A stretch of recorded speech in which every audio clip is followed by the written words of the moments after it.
Assalamualaikum warahmatullahi wabarakatuh. Halo para pendengar setia Cherry Mist, selamat datang kembali di channel kami.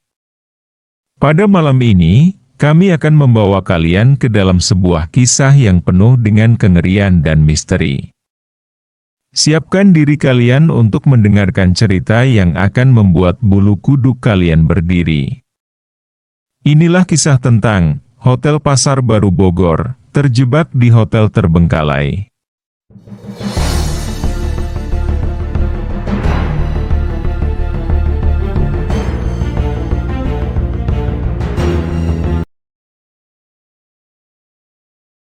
Empat mahasiswa dari Makassar, Rizal, Andi, Leon, dan Fajar, datang ke Bogor untuk menghadiri sebuah seminar yang baru akan dimulai keesokan harinya. Karena memiliki waktu luang, mereka berkeliling kota untuk mencari tempat menginap. Saat malam mulai merangkak, mereka tiba di daerah Pasar Baru dan menemukan sebuah hotel yang mencolok dengan arsitektur bergaya kolonial. Hotel tersebut tampak megah dengan fasad yang elegan, pilar-pilar besar, dan ornamen-ornamen klasik yang menambah kesan mewah. Terpikat oleh kemegahan dan kenyamanan yang terlihat, mereka memutuskan untuk check-in dan menginap di hotel tersebut. Saat masuk ke dalam hotel, suasana yang hangat dan nyaman menyambut mereka. Lobi hotel berkilauan dengan lampu kristal, dan meja resepsionis dijaga oleh seorang wanita cantik berpenampilan rapi yang tersenyum ramah. Tanpa pikir panjang, mereka memesan 2 kamar, satu untuk Rizal dan Andi, satu lagi untuk Leon dan Fajar. Setelah check-in, mereka menuju kamar masing-masing.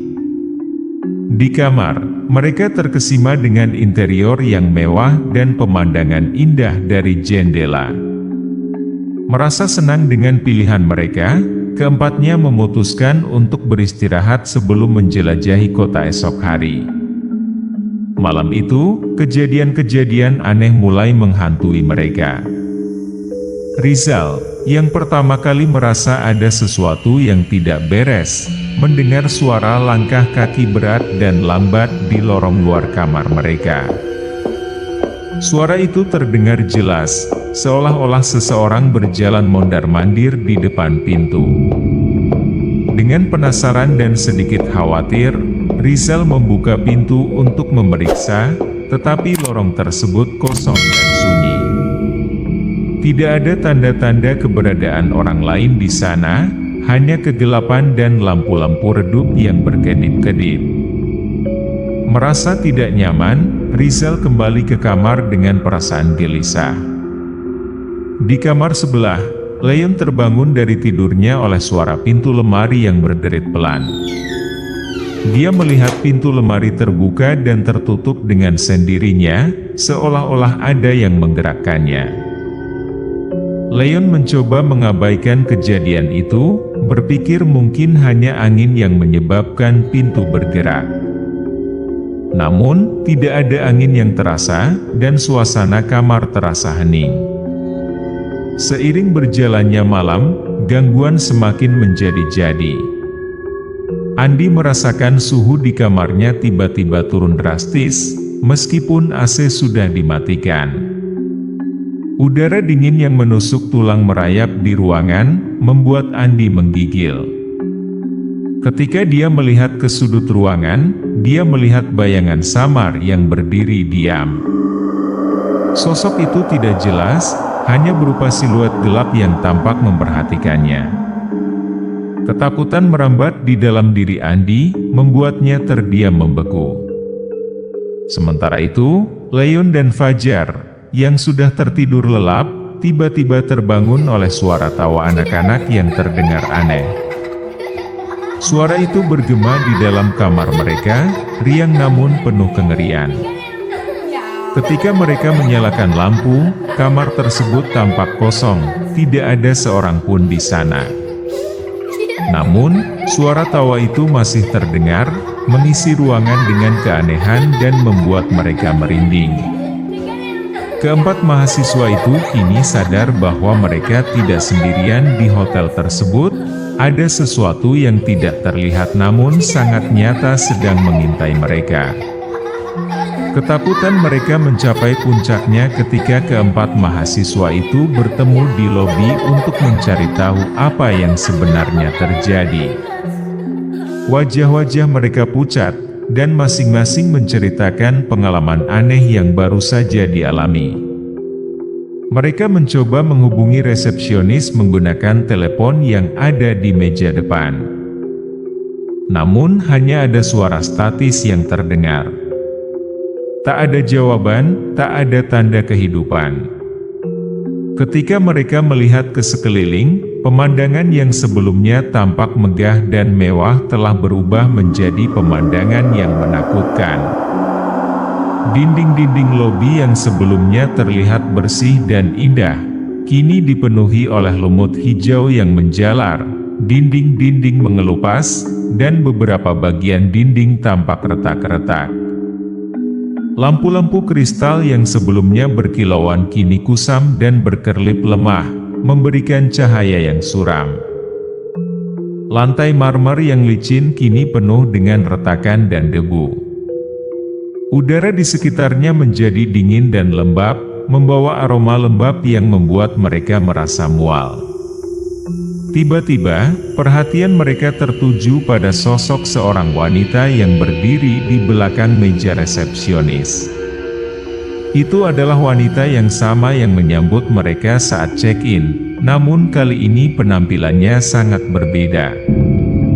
Wajahnya pucat seperti kertas, matanya kosong dan tak berjiwa, menatap langsung ke arah mereka. Kulitnya tampak membiru, seolah-olah tidak ada aliran darah yang mengalir di dalamnya.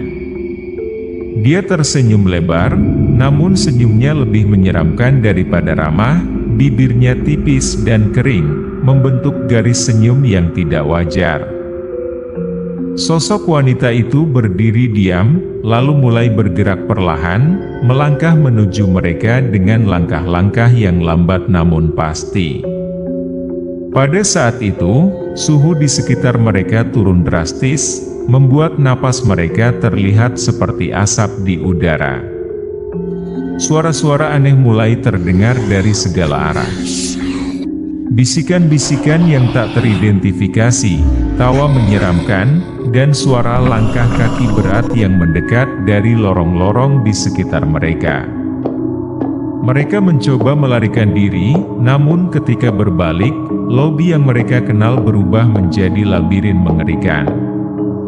Lorong-lorong muncul di tempat yang tidak seharusnya, dengan dinding-dinding yang bergerak dan berubah bentuk. Pintu-pintu yang mereka coba buka tertutup rapat, seakan terkunci oleh kekuatan gaib. Setiap lorong tampak berakhir di kegelapan yang tak berujung, dengan bayangan-bayangan gelap yang tampak bergerak di kejauhan. Mereka mendengar jeritan-jeritan yang mengerikan, seolah-olah berasal dari jiwa-jiwa yang tersiksa. Rizal melihat bayangan hitam besar yang menjulang di ujung lorong. Bayangan itu mendekat dengan kecepatan yang mengerikan, menimbulkan rasa takut yang mendalam. Leon merasakan sesuatu mencengkeram kakinya, membuatnya terjatuh dan terseret sejenak sebelum dia berhasil melepaskan diri. Andi mendengar suara-suara aneh di telinganya, seakan ada yang berbisik tepat di sebelahnya.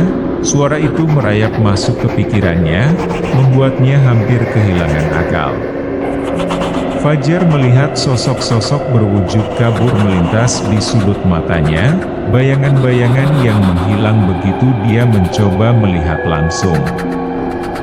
Dalam kekacauan ini, mereka terpisah satu sama lain, masing-masing terjebak dalam mimpi buruk yang tak berujung. Suara tawa menyeramkan terus menggema di seluruh hotel, menambah kengerian yang mereka rasakan. Rizal dan Andi, yang kini terpisah dari Leon dan Fajar, berlari panik melalui lorong-lorong gelap hotel yang berubah menjadi labirin. Dalam kepanikan mereka, tiba-tiba mereka melihat sosok seorang pria tua berdiri di ujung lorong. Pria itu mengenakan seragam bellboy yang sudah usang, dengan kemeja putih yang menguning dan jaket merah tua yang lusuh. Topi bellboy yang dikenakannya hampir menutupi mata yang suram, tetapi senyumnya tampak aneh, menggambarkan sesuatu yang tidak wajar. Dengan langkah-langkah yang tidak terdengar, pria tua itu mendekati Rizal dan Andi. Wajahnya pucat, penuh dengan keriput, dan matanya memancarkan aura misterius. Rizal dan Andi merasakan bulu-kuduk mereka meremang. Sebelum mereka sempat bertanya atau melarikan diri, pria tua itu tiba-tiba menghilang dalam sekejap mata, meninggalkan udara dingin yang menyelimuti mereka. Detik itu juga, mereka merasakan dorongan yang kuat, seolah-olah ada kekuatan tak terlihat yang mendorong mereka menuju sebuah lift di ujung lorong. Pintu lift terbuka dengan sendirinya, memperlihatkan interior yang gelap dan menakutkan. Tanpa bisa melawan, mereka terhuyung masuk ke dalam lift tersebut. Begitu mereka berada di dalam, pintu lift menutup dengan keras, menguncinya di dalam. Lampu di dalam lift berkedip-kedip, dan seketika itu juga, suara logam yang menderu memenuhi telinga mereka. Lift itu mulai bergerak dengan sendirinya, tetapi bukan ke atas atau ke bawah. Lift itu terasa seolah berputar-putar tanpa tujuan yang jelas. Rizal dan Andi merasakan sensasi mual yang kuat, seolah-olah mereka berada di dalam mesin cuci yang berputar dengan kecepatan tinggi. Tiba-tiba, lampu dalam lift padam sepenuhnya, meninggalkan mereka dalam kegelapan total. Suara-suara aneh mulai terdengar, seperti bisikan-bisikan yang datang dari segala arah. Bisikan itu terdengar jelas dan mengerikan, menyebutkan nama mereka dan membisikkan kata-kata yang tidak mereka mengerti. Di dalam kegelapan, mereka melihat bayangan-bayangan hitam yang bergerak mendekat, seakan-akan mencoba menjangkau mereka. Rizal merasakan sesuatu menyentuh pundaknya, dingin seperti es. Dia menjerit ketakutan, mencoba menyingkirkan tangan yang tak terlihat itu. Sementara itu, Andi merasakan napas dingin di lehernya, seolah-olah ada yang menghembuskan napas dari belakang. Kedua mahasiswa itu meronta, mencoba menemukan jalan keluar, tetapi lift terasa semakin sempit dan pengap. Napas mereka menjadi cepat dan putus-putus, perasaan tercekik melanda. Tiba-tiba, suara tawa menggema dalam lift, tawa yang terdengar sangat dekat dan melengking, seperti tawa dari makhluk yang tak terlihat namun sangat nyata. Tawa itu berubah menjadi jeritan yang mengerikan, membuat telinga mereka berdenging dan jantung mereka berdebar kencang. Mereka berteriak minta tolong, tetapi suara mereka tenggelam dalam kebisingan mengerikan di sekitar mereka. Kengerian yang mereka alami di dalam lift semakin intens, membuat pikiran mereka kabur dan tubuh mereka lemah. Rizal dan Andi merasakan seluruh tenaga mereka tersedot oleh ketakutan yang mencekam. Napas mereka tersengal-sengal, dan keringat dingin membasahi wajah mereka. Suara tawa menyeramkan dan bisikan-bisikan yang terus mengelilingi mereka semakin memekakkan telinga. Dalam kepanikan dan keputusasaan, mereka mencoba bertahan, tetapi akhirnya ketakutan itu terlalu kuat untuk mereka hadapi. Penglihatan mereka mulai kabur, dan rasa pusing yang hebat menyerang. Perlahan-lahan, kesadaran mereka memudar, seolah-olah terhisap ke dalam kegelapan yang mengelilingi mereka. Dalam sekejap, Rizal dan Andi jatuh terkulai di lantai lift, tak sadarkan diri. Suara-suara aneh itu semakin redup, hingga akhirnya hanya kegelapan dan kesunyian yang tersisa di dalam lift tersebut. Leon dan Fajar, di sisi lain, menemukan diri mereka terjebak di sebuah kamar dengan suasana yang lebih mencekam. Ruangan itu sempit, dengan dinding yang dipenuhi coretan-coretan aneh dan lambang-lambang yang tidak mereka kenali. Di tengah ruangan terdapat sebuah cermin besar, dengan bingkai berukir yang tampak kuno dan berdebu. Mereka berdiri di depan cermin itu, awalnya hanya melihat bayangan diri mereka sendiri. Namun, semakin lama mereka memandang, bayangan itu mulai berubah. Wajah mereka yang terpantul di cermin tampak lebih tua, dengan kulit yang keriput dan mata yang kosong. Rambut mereka tampak memutih, dan senyum menyeramkan muncul di wajah bayangan mereka, seolah-olah mengejek mereka. Mereka mundur ketakutan, tetapi cermin itu tampak menarik mereka kembali.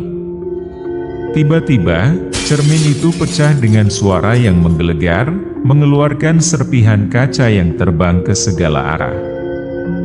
Dari balik pecahan kaca itu, muncul arwah-arwah yang mengerikan, dengan wajah yang terdistorsi dan tubuh yang melayang di udara. Arwah-arwah itu mulai mengelilingi Leon dan Fajar, membuat udara di sekitar mereka semakin dingin dan mencekam. Bisikan-bisikan gaib terdengar, seolah-olah arwah-arwah itu berbicara dalam bahasa yang tidak mereka mengerti.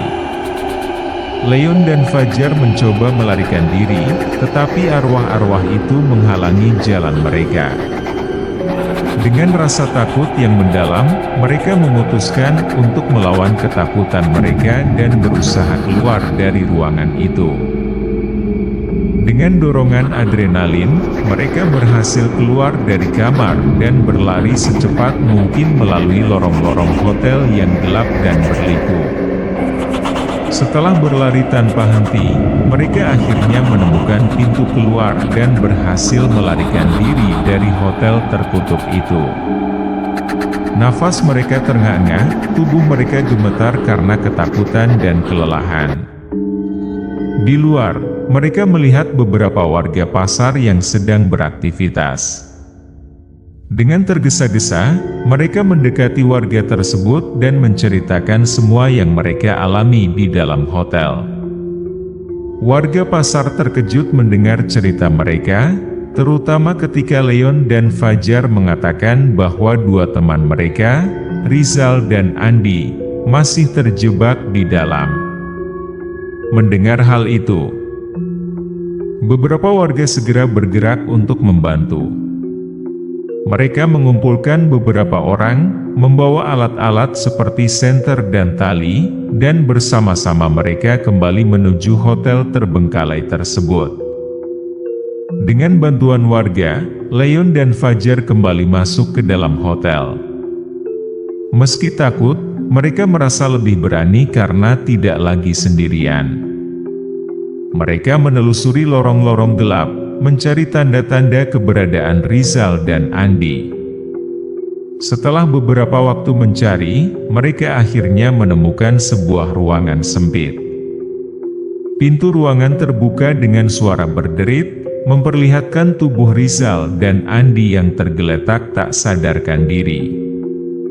Dengan cepat, warga pasar membantu mengeluarkan mereka dari ruangan sempit dan membawa mereka keluar dari hotel. Begitu berada di luar, udara segar malam terasa seperti anugerah bagi mereka semua. Rizal dan Andi mulai siuman, meski masih lemah dan bingung. Leon, Fajar, Rizal, dan Andi akhirnya selamat dari pengalaman mengerikan di Hotel Pasar Baroe. Mereka berterima kasih kepada warga pasar yang telah membantu mereka, berjanji untuk tidak pernah kembali ke tempat terkutuk itu lagi. Meski tubuh mereka selamat, kenangan akan malam itu akan menghantui mereka selamanya. Terima kasih telah mendengarkan cerita Hotel Pasar Baru Bogor, terjebak di hotel terbengkalai, bersama Cerimis. Kami harap kisah ini memberikan pengalaman mendebarkan bagi kalian semua. Ingatlah, di setiap perjalanan malam yang sepi, selalu ada kemungkinan sesuatu yang tak terduga menunggu.